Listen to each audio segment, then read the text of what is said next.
Pensa só, passar quase 50 anos na cadeia por um crime que tu não cometeu. Parece coisa de filme, né? Mas o que é que pode causar uma injustiça desse tamanho? A resposta, é mais simples e terrível do que parece. A força de uma única mentira. Pois é, essa foi a vida real de um cara chamado Richard Phillips. Lá em 1972 ele pegou prisão perpétua por assassinato. E o pior, não tinha prova material nenhuma. A palavra de uma pessoa, só isso, foi o que bastou para selar o destino dele por décadas. 46 anos. É uma vida inteira, né? Uma carreira, ver a família crescer, tudo isso foi pro ralo. E o que deixa a gente de queixo caído é a causa de tudo isso. Anos depois, uma investigação foi lá e descobriu a verdade. Sabe o que tinha? Nada. Nenhuma prova. Só o testemunho de um sujeito que mentiu para diminuir a própria pena. Uma mentira. Só isso. E custou 46 anos da vida de um homem inocente.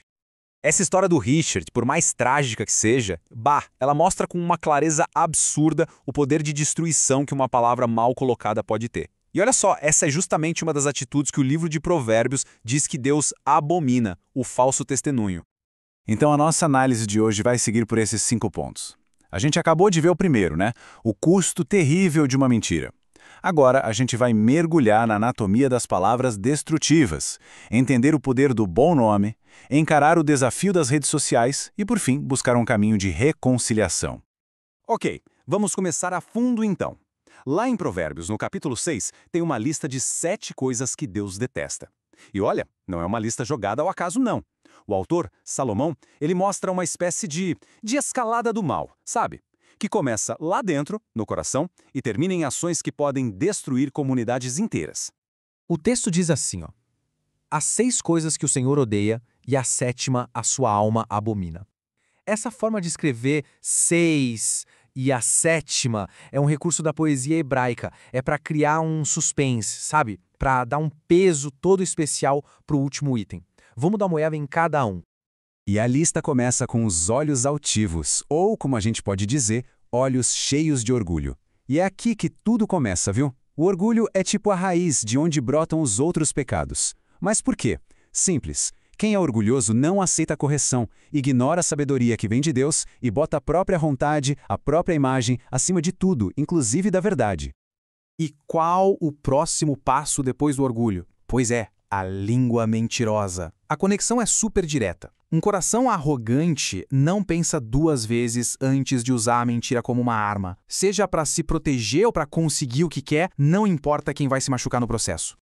E a coisa vai ficando mais séria. A gente foi do orgulho para a mentira e agora da mentira para a violência. Mãos que derramam sangue inocente. A nossa história tá cheia, lotada de exemplos de como mentiras levaram gente inocente à morte. Na própria fé cristã, Jesus é o maior exemplo disso, né? Condenado com base em acusações falsas. Aí Salomão vai na raiz do problema, o coração que traça planos perversos. Isso aqui é fundamental. Mostra que o pecado não é só a ação final lá fora, ele nasce aqui dentro, no coração. Uma curiosidade, a palavra original em hebraico para traçar planos tem a ver com arar a terra. Ou seja, é a ideia de preparar o terreno com cuidado para o mal que está por vir. Bom, e depois de planejar, vem a ação, claro. Pés que se apressam a correr para o mal. Isso não está falando de alguém que, sem querer, acaba fazendo algo errado. Não, é sobre quem corre de propósito na direção do mal. É aquela disposição, sabe? Aquela vontade de colocar o plano perverso em prática. É o exato oposto daquela imagem bíblica dos pés que anunciam as boas novas. Agora presta atenção numa distinção super importante que o texto faz. Ele já falou da língua mentirosa, certo? Mas agora ele especifica a testemunha falsa. Uma língua mentirosa é mentir no geral, sabe? Que já é péssimo, destrói a confiança. Mas a testemunha falsa é uma mentira com um objetivo específico e terrível: perverter a justiça. É exatamente o que aconteceu na história do Richard Phillips, lá no começo.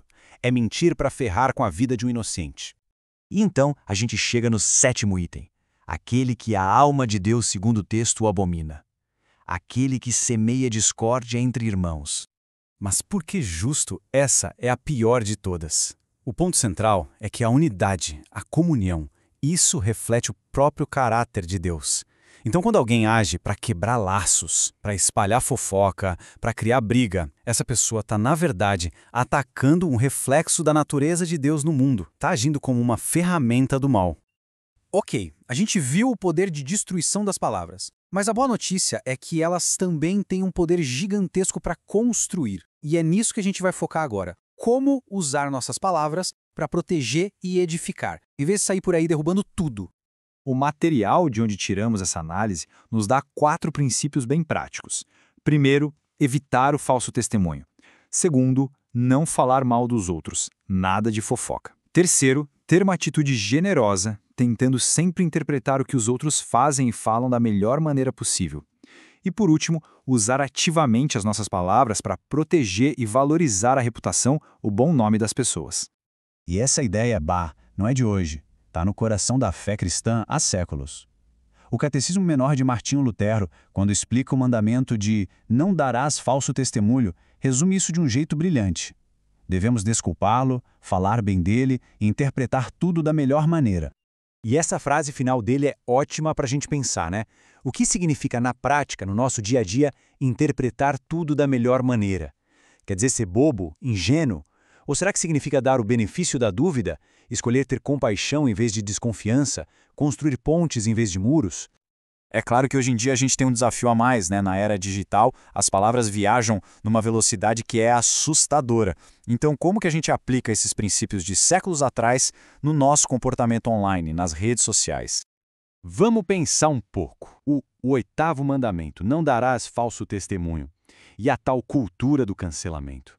Quantas vezes a gente já não viu isso? Um tweet, um vídeo tirado de contexto, um boato e pronto. Em questão de horas, a reputação de uma pessoa está destruída, sem direito de defesa, sem ninguém se preocupar em saber a história toda.